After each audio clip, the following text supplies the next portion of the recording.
Welcome to the Stephen Mansfield Podcast.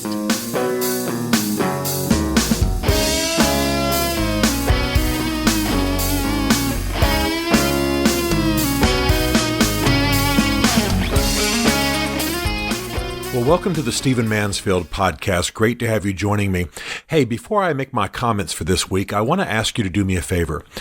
Find the Stephen Mansfield Podcast on iTunes and write a review.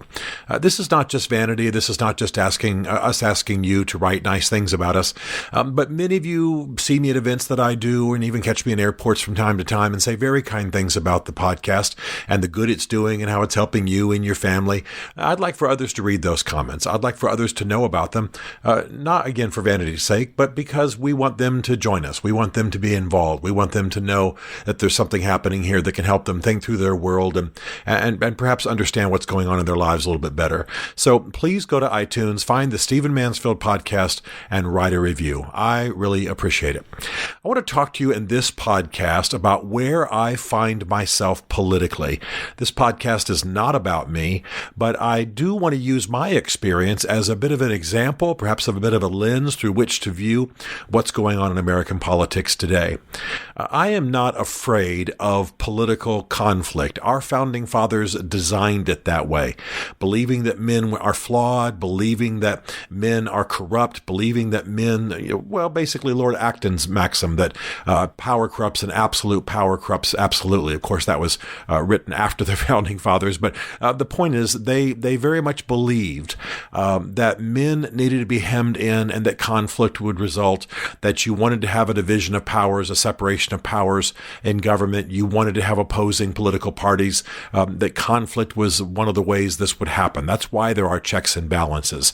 That's why a president has the power to veto. That's why Congress has the power to override. That's why majorities have to be acquired in our legislative system. We believe in conflict. We understand that people have to bash into each other a little bit politically. We believe that provides safety for the people and keeps government from encroaching and keeps one party or one man from dominating everyone else. So I understand this. I believe in this. As a student of the Founding Fathers, I certainly understand that conflict is built into our system. So I want to say that right up front because of what I'm about to say, that I do believe in political conflict. I also want to say that I know my political principles very clearly. You know, one of the men I most admire is Winston Churchill, and he changed parties, political parties, many times in his life. He called it ratting. He would go from one party to another, and he would rat, and in a couple of cases, he re-ratted, and these are his words, not mine. He decided to rejoin a party he had left. And so when people asked him about this later in his life, he would say, well, my principles were the same. It was the parties that kept on moving away. It was the parties that kept on deviating from first principles. So I believe in political conflict. I also believe in knowing your principles. I believe I know my principles.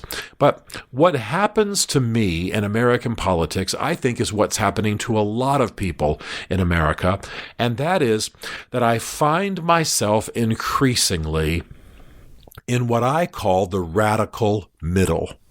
I am not left of center. I am not right on center.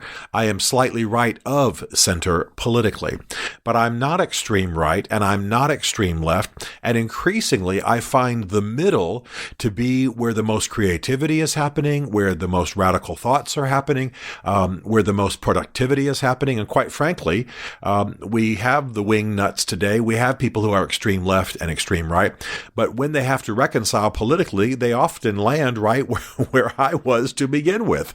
In other words, when we have, for example, these government shutdowns, because left and right are fighting, when they finally have to reconcile so they can, pass a budget and get on with funding the federal government of the nation, the federal life of the nation, they usually end up where I was to start with. Now, my point is not that I'm smarter than anybody else or better than anybody else. My point is, however, that I'm finding myself increasingly in the radical middle. And I think most Americans are there. We live in a center-right country. And I think that again, I'm not making myself the standard bearer of that movement, but I think that people are weary of the extremes. They're weary of a lack of civic grace. They're weary of a lack of just fundamental manners and kindness and compassion and patriotism. And what they want are a people to lead them who understand the middle, who understand reason, who understand that ideas have to be reconciled, who understand that it's fine to contend, but eventually you have to synthesize.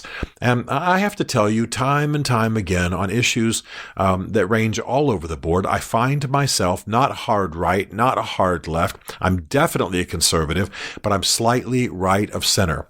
And that's because, quite frankly, American politics has put me there. I have already, for example, done a podcast on the subject of guns. I'm a very strong believer in the right of American citizens to own guns. I own guns. I have concealed carry permits in the states I live in. I believe in this. At the same time, not through cowardice, not through catering to a left-leaning agenda, not because I've been captured by, socialist ideas. I have absolutely no problem with a background check before somebody buys a gun, and I have absolutely no problem with a cooling off period that, frankly, probably ought to be in the hands of the local store owner. If somebody comes in drunk and sweaty and cursing their wife and they want to buy a gun, I think that the laws ought to allow a cooling off period. In fact, maybe you need to cool off for every gun you want to buy. You're not in that big a rush to go shoot Bambi. What's the big deal? So here I find myself just slightly right of center, absolutely believing in our constitutional right to own weapons, owning them myself, hunting myself, believing in defense. No question. I think to some ears on the left, that puts me far right. But I have no problem with background checks and no problem with cooling off periods. How is that unconstitutional? How is that unreasonable?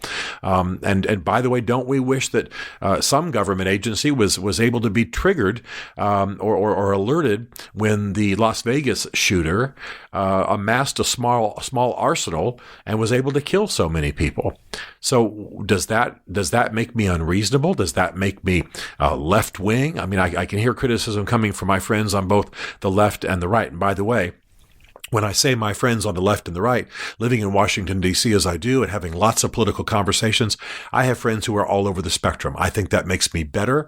I think their ideas help me. I'm glad to hear them, but I mean it when I say my friends. I have friends who are extreme left. I have friends who are extreme right. I have friends who are conservative evangelicals. I have friends who are atheists, et cetera, et cetera. And I value their friendship. But my point is this, on this issue of guns, for example, have I just abandoned conservative principles by thinking that a little bit of caution, a little bit of involvement of the government in the issue of gun purchases and gun ownership, when this is one of the issues that's plaguing our society, is that somehow abandoning conservative principles? I don't think so. Let's talk about something that's a little less political, but more social, and that is the recent situation with the NFL. Now, I live fairly closely to the black community. I don't mean physically, but I attend an African-American church, largely African-American church in D.C., have African-Americans in my family, read African-American history, have lectured on African-American history. So I feel closer to it. I feel certainly closer than most white Americans. So when we saw that spate of horrible shootings of black youth and black men recently, in recent years, not in the last months, but over recent years, and we knew that many of these shootings were illicit. I mean, a man sitting in his car saying to the officer, I have a weapon, I have a permit, and yet still getting shot because the officer got nervous and thought the man was reaching for his gun when he was reaching for his wallet. I mean, surely we grieve about this. Now, some men in the NFL who are African American said, look, I'm on camera for about 5 minutes every game with my helmet off. And maybe if I just take a knee in a posture of prayer, in a posture of supplication, during the national anthem, I could draw some attention to the fact that young men who look like me are being shot and inappropriately by authorities. Well, I got to tell you, quite frankly, I didn't have any problem with that. I didn't have any problem with that. No laws were broken. These men, and I know some of them, are patriots. They love their country. They're glad they're Americans. They feel privileged to be able to play football. But somehow, when I said on the air at a couple of interviews that I have no problem with these men kneeling, and as long as they then put their helmets on and play their best in their sport and earn their money well and live respectable lives otherwise, I don't have a problem with them trying to draw attention to a crisis in their community.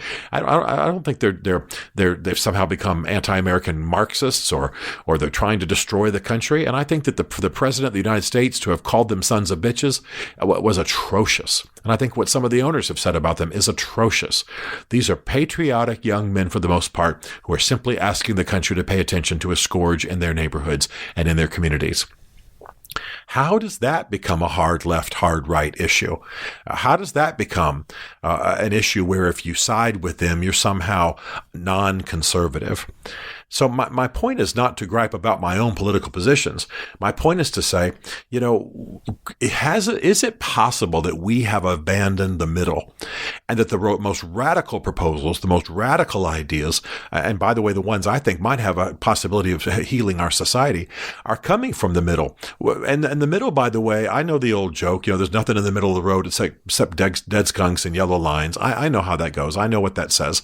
But I'm not in the middle because I'm looking for a reconciliation of left and right ideas all the time. That's not it. I mean, there are certain personalities who can never take a stand and they just get crushed by the two sides or the strong opinions in the room, and they end up somehow in the middle and on every issue. That is not me. For example, I'm stridently pro-life. I'm stridently anti-abortion. Certainly believe in abortions when the life of the mother's in danger, and et cetera. But I believe that abortion is the taking of a human life. So I'm not on the middle there. I'm probably considered further right. And yet at the same time, I need to quickly say, because somehow abortion has become an issue that is wrapped around feminism, that I consider myself a Christian feminist. Very strong on Christian and family values, but absolutely believe that women are made by God to achieve. I often joke I want my daughter to be the CEO, the Pope, the President, and the King. I want her to achieve everything, break every glass ceiling, go as far as her gifts will allow her to go. And then, yes, I want her to have a godly Christian home with godly Christian kids who are my grandkids. And I want her to have her husband love her and protect her when necessary and inspire her to achieve great things if she wants to. And if she wants to stay home and not achieve a thing except just be a good mom, I want her to be able to do that too. I consider myself a Christian feminist. And yet, I'm very much to the right on the issue of abortion, again, because I think it's a moral issue. Yes, for me, it's a biblical issue, but also it's an issue that I think human lives are being taken. And by the way, globally, if you are a person who cares about women, it's mainly females in the womb who are being aborted worldwide because they're considered less valuable. So globally, abortion's playing into the hands of an anti-woman movement, whereas here in the West, it's considered to be part of a feminist movement. It's all very confused, I know. But my point is that I am not holding those views because I'm reconciling between left and right. I'm not constantly triangulating, as we often say in American politics. I'm not constantly trying to reconcile ideas from the left and the right. I get up, I look at the facts, I think about where I am, and I declare where I am, and then when I put that on the range of American political opinion, I find myself slightly right of center, which means I guess I'm a moderate conservative. I'm a moderate Republican, although I'm not in the Republican Party anymore. And so what I want us to consider is how we got so far extreme right and extreme left. What landed us here, and how has the middle, how has reason, how has the idea to blend together seemingly disparate ideas been abandoned in American politics? I want to talk to you more about that in the next podcast. I'll call that Radical Middle Part 2, just to make it sound like a movie sequel. And let me say again, please go on iTunes and write a review about the Stephen Mansfield podcast. More in the next podcast. Stephen Mansfield is a New York Times best-selling author, a popular speaker, and a frequent faith and culture commentator on Fox and CNN. His groundbreaking books on faith and society include The Faith of George W. Bush, The Search for God in Guinness, Mansfield's Book of Manly Men, and Lincoln's Battle with God. Learn more at stephenmansfield.tv.